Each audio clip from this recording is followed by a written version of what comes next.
Solution for empty boxes. Once a toothpaste factory had a problem with its packaging, and because of packaging problems some empty boxes were shipped without tube inside. Production line designing engineers knew it was quite difficult to have exact precision of packing tube into pack with perfection every time. They also knew it was very necessary to sort out this problem so that people buying product don't get frustrated. CEO knew that unsatisfied customers may lead to lower market value of product and market, and company will face huge loss. So her gather all engineers from all departments, and after all discussion they decided to hire external engineering company to solve this problem of empty boxes. After spending a huge amount and 6 months' time the problem was solved.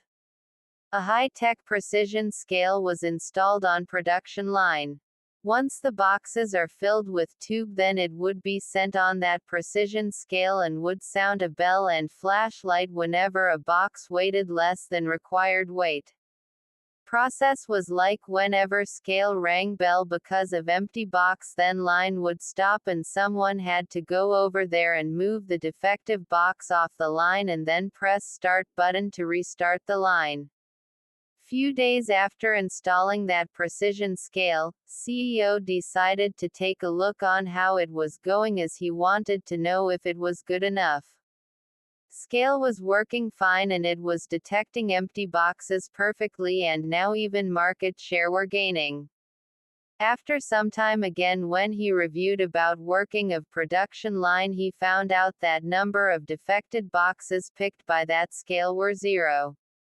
Previously it would pick at least a dozen defected boxes per week, but now it was 0.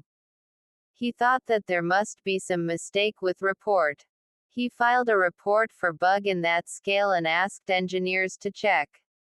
After some investigation, engineers reported that the statistics were indeed correct and scale was not picking defects because all the boxes that got to scale were good.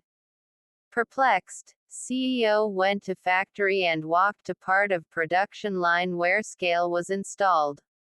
He saw that there was a desk fan placed just few feet before the place where scale was installed, and that desk fan was blowing off all the empty boxes into the bin. Curious, he asked workers around about that. One of the workers stated, "Oh, that it was placed by that guy who had to keep check on that scale and start line again, because of which he was tired of walking over every time the bell rang." Moral: every problem have solution, but because of always thinking in particular way, we sometimes are not able to see around that problem and think of easier and better solution.